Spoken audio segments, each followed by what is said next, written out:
আসসালামু আলাইকুম। Hello guys, আজকে অন্য দিনের মতো একটা ভিডিও নিয়ে চলে আসলাম। তো এখন আমরা যাচ্ছি বাজারে, আর আজকে একটু দূরে যাব বাজার করতে। আমাদের বাসার সাথে বাজার আছে, ওইখান থেকে বাজার করব না, একটু দূরে যাব। আপনারা দেখতে থাকেন। আমি যখন এই রাস্তা দিয়ে যাই, এই গাছগুলো মানে এই কলই শাকগুলো দেখলে আমার মনটা এখানে আটকে যায়।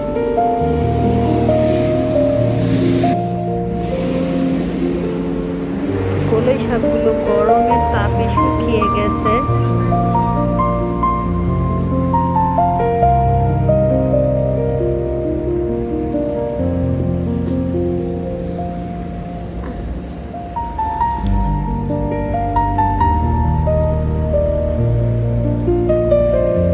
কলই শাকের ফুল হয়েছে।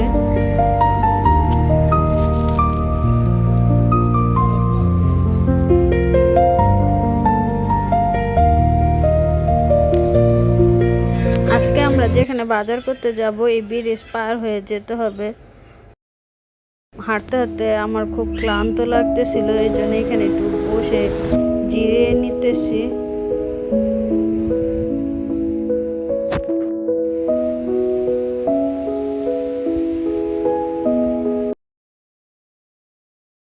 সামনে একটা গানের প্রোগ্রাম হচ্ছে, তো দেখি কি গানের প্রোগ্রাম হয়।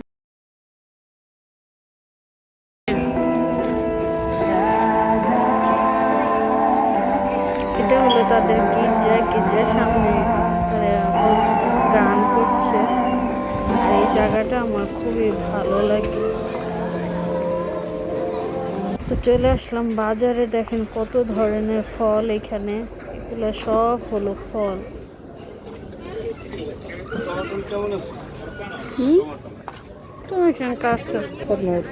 তুমি দেখতে সুন্দরই লাগতেছে। আর এগুলো কি আমি আসলে বুঝতেছি না। এগুলো কিন্তু ধনিয়া পাতা না, হয়তো এই দেশের একটা শাক। এই সাইডে সব হলো সবজি, বিভিন্ন ধরনের সবজি শাক হলো এই লাইনে। দেখেন, তো বাজার করার পর আমরা হাঁটতে হাঁটতে বড় একটা মাঠ পেয়ে গেছি। প্রচণ্ড রোদের জন্য দেখে এখানে অনেক মানুষ বসে অবসর সময় কাটাচ্ছে। এর জন্য আমরা একটু বসে পড়লাম এখানে, যে এখানে বিশ্রাম নিয়ে যাই।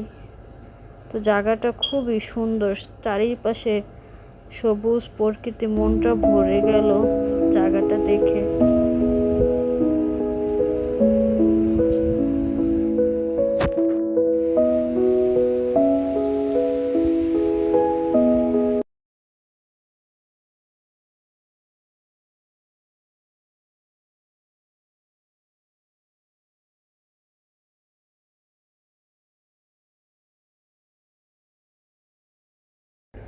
তো বাসায় আসার পর সব কিছু গুছিয়ে বাজার টাজার সব উঠানোর পর রান্না বসাই দিছি, কারণ অনেক বেলা হয়ে গেছে, খেতে হবে।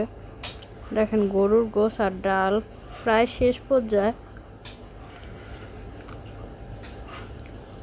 তো আপনাদের সাথে মাঝখানে শেয়ার করতেছি।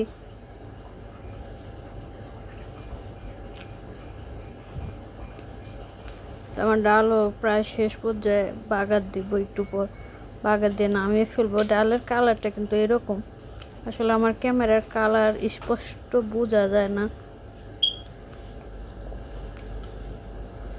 তো ঘর খুব এলোমেলো হয়ে গেছে, আমি এখানে রান্না করতেছি এবং পাশাপাশি ঘরও গুছিয়ে নিতেছি আস্তে আস্তে।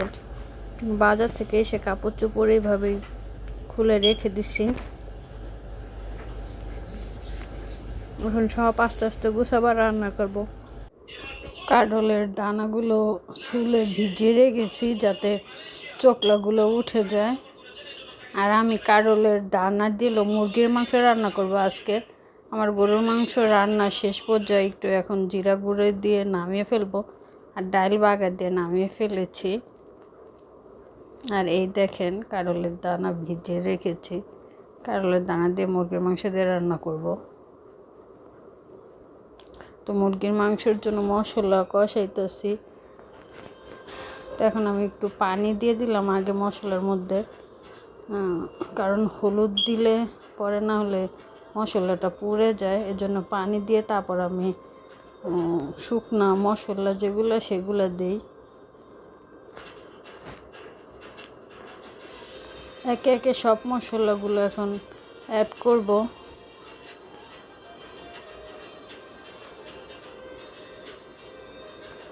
কেন জানি আমার কারলে দানা দিয়ে মুরগির মাংস দিয়ে খেতে ইচ্ছে করছে। এই ফার্স্ট আমার জীবনের প্রথম কারলের দানা দিয়ে মুরগির মাংস দিয়ে খাবো। তো মশলা কষানো হয়ে গেছে, এর জন্য মাংসগুলো দিয়ে দিলাম, দিয়ে আবার কষাবো। তো দেখেন যে আমি জিরা গুঁড়া দিয়ে দিচ্ছি গরুর মাংসের মধ্যে। কালারটা কিন্তু অনেক সুন্দর এসেছে, ভিডিওতে বোঝা যায় কিনা জানি না, তো কালারটা অনেক সুন্দর এসেছে।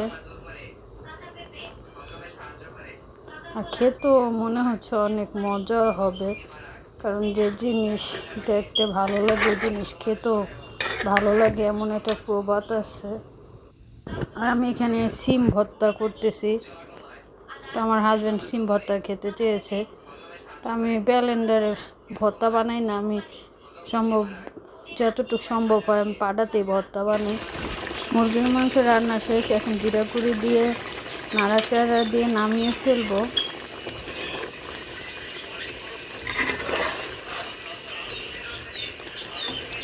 আমি মুরগির মাংস কারলের দানা আর আলু দিয়ে রান্না করেছি।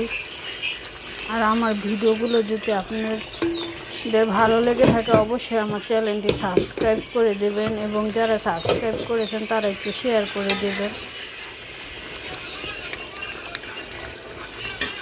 আমার সব কাজ শেষ, রান্না করা, ঘর গুছানো, সব কিছু গুছিয়ে ফেলছি, এখন খাওয়া দাওয়া করবো। তো ভিডিওটা আর বড় করব না, সবাই ভালো থাকেন, আল্লাহ হাফেজ। আর আমাকে একটু সাপোর্ট করবেন, আমার ভিডিওটা শেয়ার করে দেবেন। আর যারা সাবস্ক্রাইব না করেছেন এরকম ভিডিও দেখার জন্য তারা একটু সাবস্ক্রাইব করে দেবেন। আল্লাহ হাফেজ।